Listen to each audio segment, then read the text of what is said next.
ছোট্ট অ্যালন দক্ষিণ আফ্রিকার প্রিটোরিয়ায় তার ঘরে বসে একটি বিজ্ঞান কল্পকাহিনীর বইয়ে হারিয়ে গেল।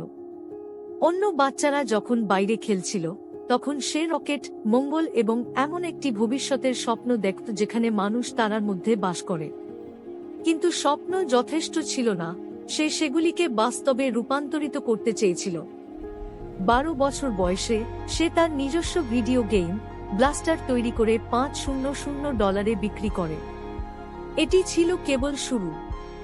জ্ঞানের ক্ষুধা নিয়ে সে মার্কিন যুক্তরাষ্ট্রে চলে যায়, পেনসিলভানিয়া বিশ্ববিদ্যালয়ে পদার্থবিদ্যা এবং অর্থনীতি অধ্যয়ন করে। কিন্তু স্কুল তার চূড়ান্ত গন্তব্য ছিল না, পৃথিবী পরিবর্তন করা ছিল তার মূল লক্ষ্য। তিনি জিপ2 নামে একটি অনলাইন ব্যবসায়িক ডিরেক্টরি শুরু করেন এবং পরে X.com এর সহ-প্রতিষ্ঠা করেন, যা পেপ্যালে রূপান্তরিত হয়। যখন পেপ্যাল $1.5 বিলিয়ন বিক্রি হয়, তখন মাস্ক বসে থাকেননি, তার আরও বড় পরিকল্পনা ছিল। তিনি স্পেস এক্স প্রতিষ্ঠা করেন, মহাকাশ ভ্রমণকে সাশ্রয়ী করার জন্য ছিলেন দৃঢ়প্রতিজ্ঞ।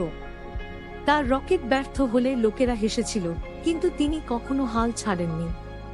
তারপর 2008 সালে স্পেসের ফালকন 1 কক্ষপথে পৌঁছানোর জন্য প্রথম ব্যক্তিগতভাবে তৈরি রকেট হয়ে ওঠে। মাস্ক অসম্ভবকে সম্ভব করে তুলেছিলেন।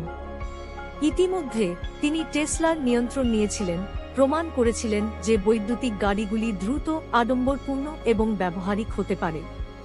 দেউলিয়া হওয়ার কাছাকাছি থাকা সত্ত্বেও তিনি এগিয়ে গিয়েছিলেন, টেসলাকে পরিষ্কার শক্তিতে বিশ্বনেতা করে তুলেছিলেন।